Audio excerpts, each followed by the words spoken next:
Hello everyone, this is Fred. I'm the creator of AirlandFS, and since also an helicopter student, I thought how nice would it be to have people share my helicopter student experience using AirlandFS in Microsoft Flight Simulator. So I'm starting this new course called AirlandFS Helicopter School, where I'll try to teach you what I learned by flying real helicopters using AirlandFS in Microsoft Flight Simulator. So my first lesson will be an introductory lesson to AirlandFS. We will actually be flying from Bresso, which is the helicopter I'm using, the airport I'm using for my real pilot's training. And this is here based in Italy. I'm from Italy, Milan. I'm French Italian, in case you're interested. I don't think you are. And we're going to start from Bresso, which is this area right here on the runway. And I'm using the Airbus H125 from Rotorsim Pilot. The brand new helicopter, it's still an alpha. We're working on it a lot with Rotorsim Pilot in improving aerodynamics. But it is already a fantastic helicopter, and it will be an even nicer helicopter once we improve many things we're working on currently. So I'm ready to fly, as it says, and I'm gonna be at my field. And okay, for some reason, my time and weather is not correct. I will not have much time for editing the video. Okay, so I'm gonna just, you know, put some more time so we fly during the day, and this is good. And you probably know already the fantastic helicopter from Rotorsim Pilot. So when you start like this, you'll see, and I'm gonna just do a brief tutorial on that.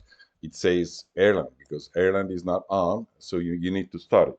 How do you start it? Well, first of all, you need to download it from Flight SimTO, and let me open another window here. Just 1 second. It used to be there, and I've lost it. Now it's here. Okay. So you go on Flight SimTO, aircraft helicopters, and you find a number of helicopters there. Most of them use AirlandFS. The only one using AirlandFS is the HPG 135, which is a fantastic work from High Performance Group. I highly recommend downloading that. You can use AirlandFS as an option, as well as in their payware H145, which is also fantastic. And well, this one is not obviously the Mars helicopter, but all the others, you will be able to fly them using the tutorial I'm doing right now. Okay. And there are a number of helicopters out there already. Uh, uh, People are waiting for Microsoft to come up with their helicopter simulation. Uh, and I hope it will come soon, and maybe AirlandFS will also be there. And I'm really eager to improve it as soon as they put together some realistic helicopter aerodynamics in Microsoft Flight Simulator. So AirlandFS is here. It's got a number of downloads. Just click on it, download it, and there is a number of tutorials. So once you've downloaded it, you'll just go into your community, place it into your community folder where all the other helicopters are, and I have it already here, AirlandFS, and launch it. Just double click on AirlandFS. Now, sometimes AirlandFS picks the profile, and this is if the author actually sets the name with the same name as the profile. This does not happen with Rotorsim pilot helicopters for several reasons, one of which is linked to VATSIM issues. So we'll need to load it manually.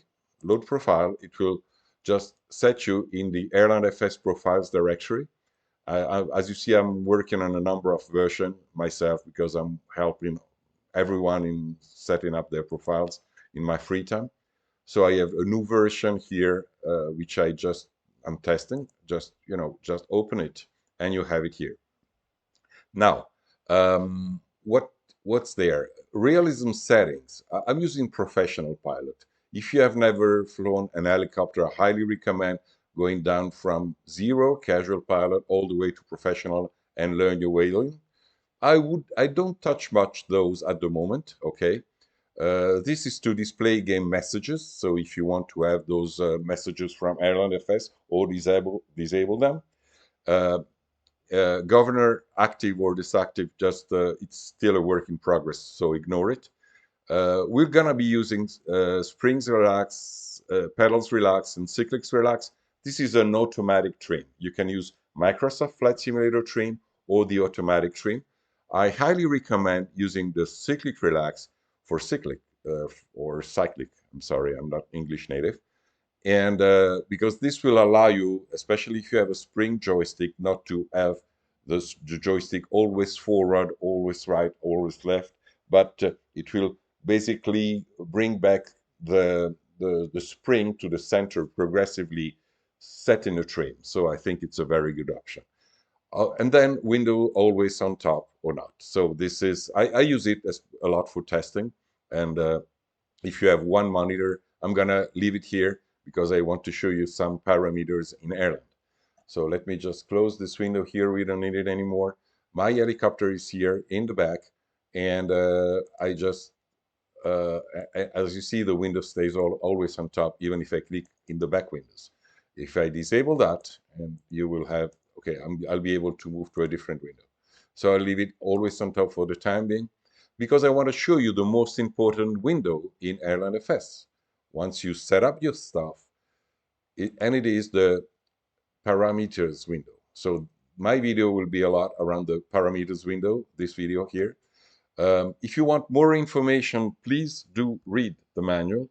I did a very, very comprehensive manual. Let me just disable the window here, explaining how AirlandFS works. And a number of questions I see on Discord um, are because people do not read the manual, and this is a shame because I think, well, first of all, it's a lot of work. It's not that long, it's 30 pages long, but you need to read at least the first 4 or 5 pages to have an idea on how AirlandFS works and why things happen in here.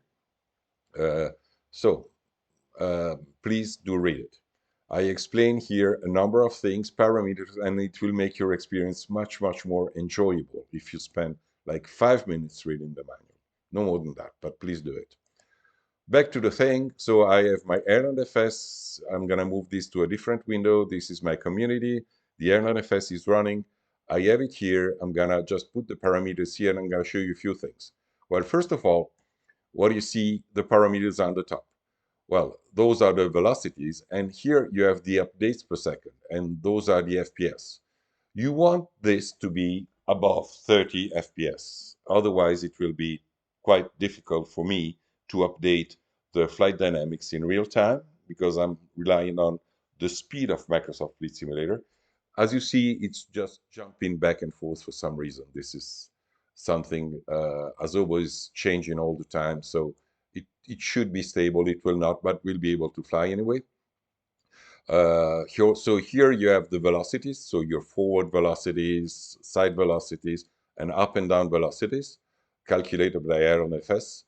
So AirlandFS reads the velocities and the wind velocities from Microsoft Flight Simulator, does its calculation and overwrites the forces, so the acceleration and thus the velocities in the sim in real time.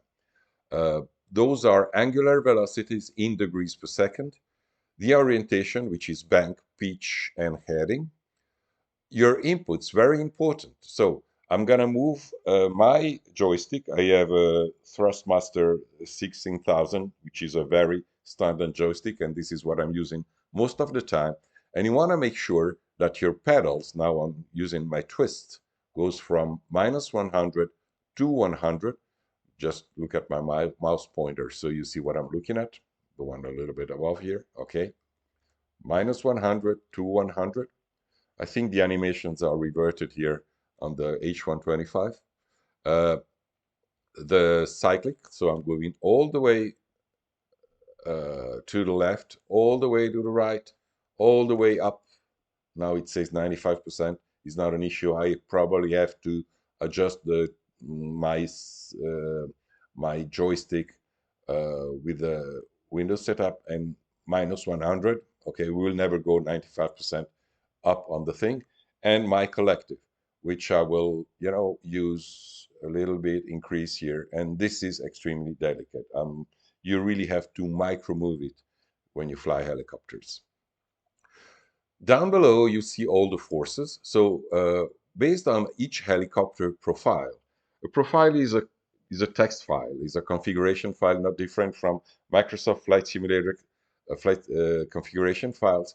And I'll do a video later on to explain. There is also another video on my website explaining how to set up your own profiles. But basically, the way AirlandFS works, it calculates the gravity, the drag, which is based on, your helicopter fuselage shape, the main rotor, tail rotor force, the horizontal and vertical stabilizers, which are the things that are actually sitting in the back of your helicopter here. Those are the stabilizers. That's the horizontal stabilizer. And sorry, this one is the horizontal stabilizer, and this is the vertical stabilizer. This is the fuselage, and the main rotor and tail rotor.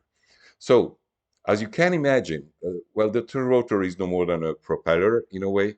So, if the propeller is closer to the main rotor, when it does some force, it will actually tend to rotate the rotor, the helicopter in one direction. Um, and the further out it is, the more you will feel this rotating moment, okay, or yawing moment on the helicopter. So by balancing all those forces, so the main rotor, the fuselage drag, the center of gravity, the horizontal and vertical stabilizer, and doing some calculation based on weight and a complex word which is inertia tensors, which is how the weight is distributed along the helicopter, you get a pretty realistic simulation. So AirlandFS does all those calculations at this moment about 30 times a second, and it will inject those values into Microsoft Flight Simulator. Let me see if the video is not going too long. We've Okay, I'll continue. It's already 12 minutes, and I'll probably interrupt it now and do a second video. I want them to be around 15 minutes or more, so you can enjoy them one at a time at a slow pace. So I've explained some of the parameters. Let's go down. So the forces, as I said, are the forces calculated in the sim. And based on the position of those forces relative to the center of gravity or center of mass of the helicopter, this will generate a torque, okay, in one or more directions. One torque is a special torque is generated by the main rotor, which is actually always generating some torque, which you will have to compensate with the tail rotor. And in the next lesson, you'll see how those two forces interact when hovering. Okay, then you have, well, the RPM and the tail rotor RPM. All those are, set up because we're running at 100% power here in the engine RPM. It creates some induced velocity and has also some power requirements. So currently, this is a powerful helicopter. We have 434,000, I don't remember the unit power available. We are just using 263 power, okay? And the engine is started and the RPM is 100%. If you start auto-rotating, you'll see this value change. And if the developer who did the helicopter properly connected the rotor RPM needle to AirlandFS, you'll also see that needle drop and increase within the helicopter gauge. Uh, uh, this is some trim that you have. Well, it shows some values here. And well, this is the rotor RPM I'm actually transmitting I'm using the tailhook position to the developers to actually set up their needle. So thank you. This is the first video, and I'll just do a second video a minute from now. Bye-bye.